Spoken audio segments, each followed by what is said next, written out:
Now to the dumbest story of the day. Well, from the dumbest person of the day. In fact, I'll show you this first. I know I actually tweeted about this afternoon, and I was quite surprised. This Twitter echo chamber has become very right wing, alt right. You know, you guys are all pedos and living in your mother's basement stuff. But I did one out today, and the response in the comments was all like, "What the fuck, David Seymour? What are you on?" I don't need it to be like that because I don't care. But it was quite surprising that there was so much pushback from all sorts of people.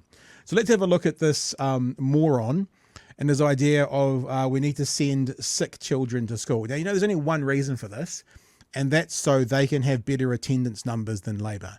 That's the only reason. There is no other reason for this other than to be able to go, Labour, you guys 46%, we 70%. The next thing they'll do, Chewy, is they'll change the bands, and they'll make it from 80 to 100. You know, rather than 90 to 100%, they'll change the bands, and then they'll be able to claim. Actually, we should bookmark this. That's a really good point. I wouldn't be surprised if that happened. All right, let's have a look at this moron talking to New Zealand, the future Deputy Prime Minister of our country. Good Lord. Back home, public health advice around student illness is about to change. Public health advice is about to. Official public health advice about sending your sick children to school. That's what the official public health advice is going to be under this government.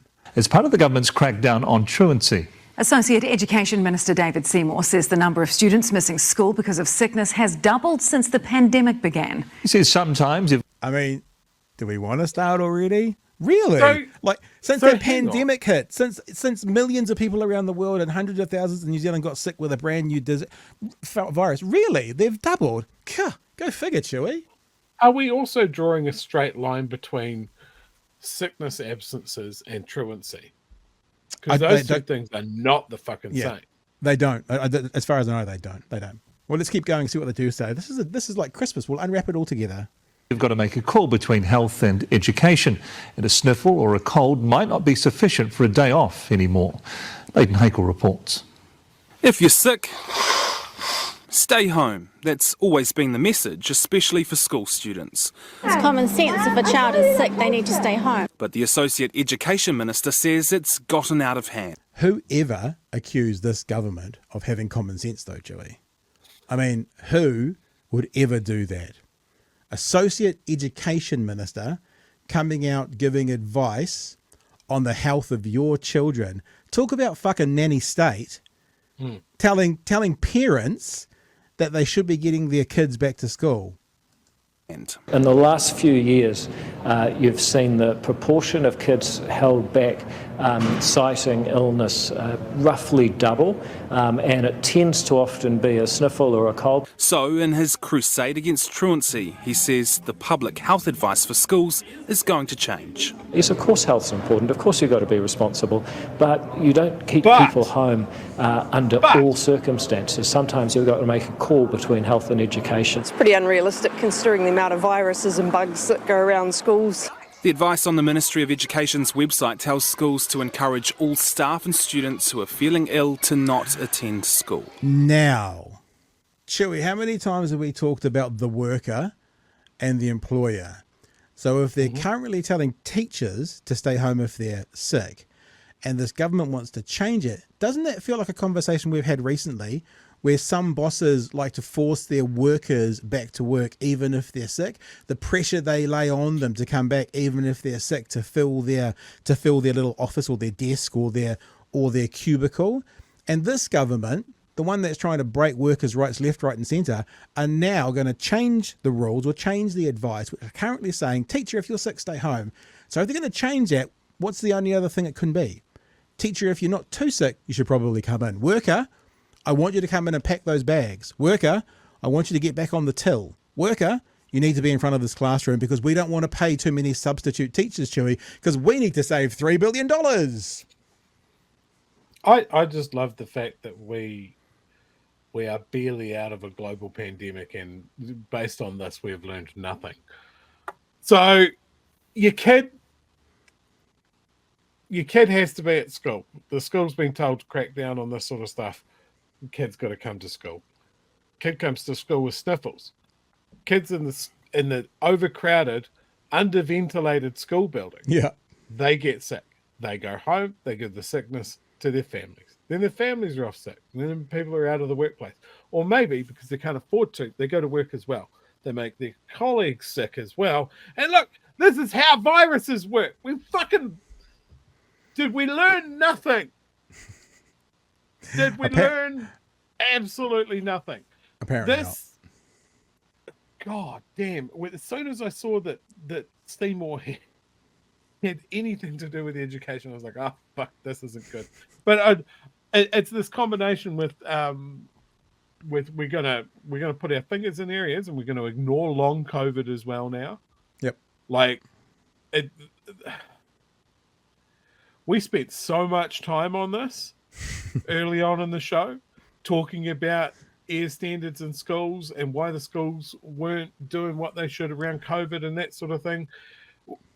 We're just going to forget the collective lessons less than 2 years afterwards. No, good point though. Fucking ridiculous. No, good point though. Why don't the school say, okay, new health regulations, that's fine, but if you want us to do this, we can do this, but you need to properly ventilate every single room so that when the sick child comes to school, there is a lessened chance of them affecting the people around them, perhaps the teacher, other people as well. So give us good ventilation and we'll do it.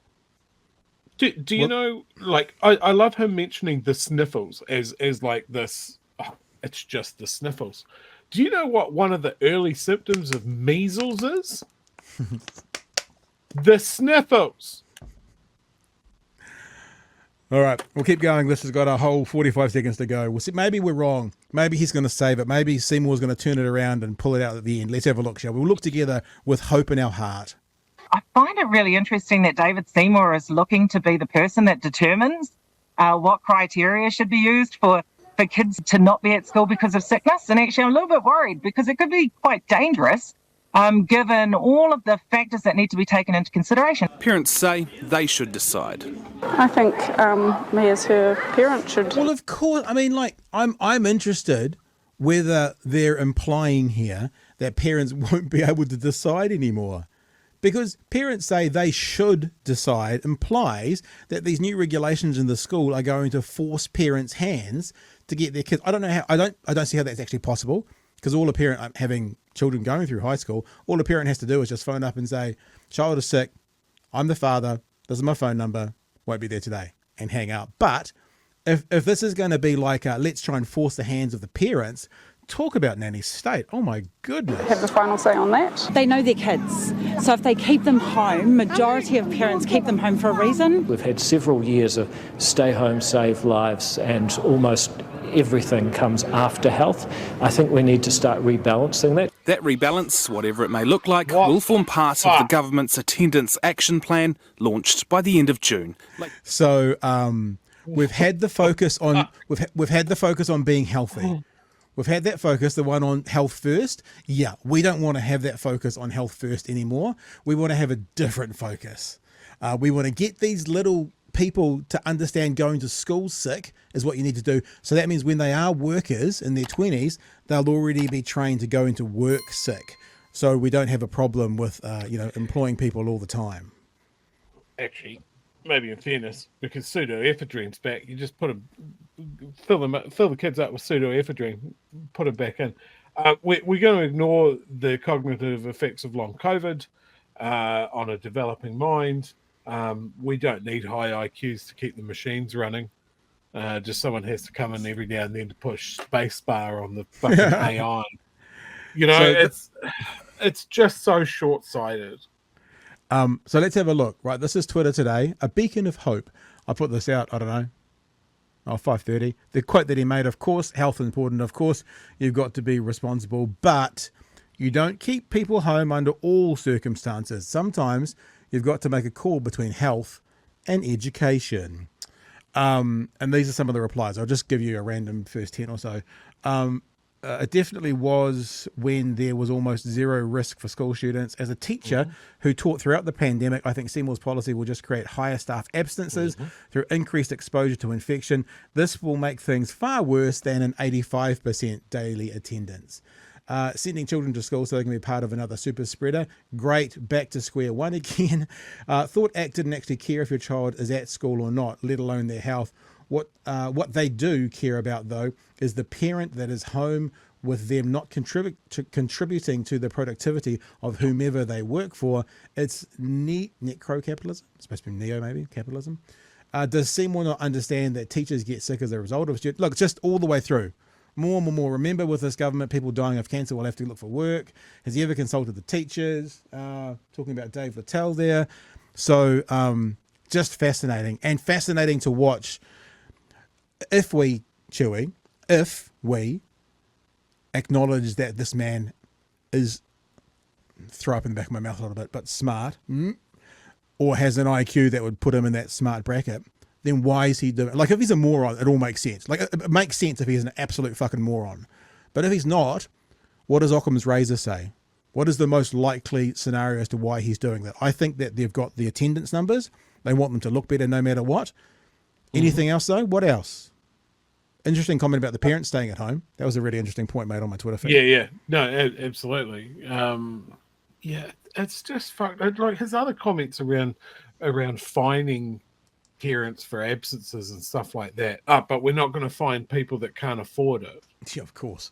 As just like remember that the ACT Party is nominally on paper a libertarian party, and then you have its leader telling people that the kids have to go to school no matter what.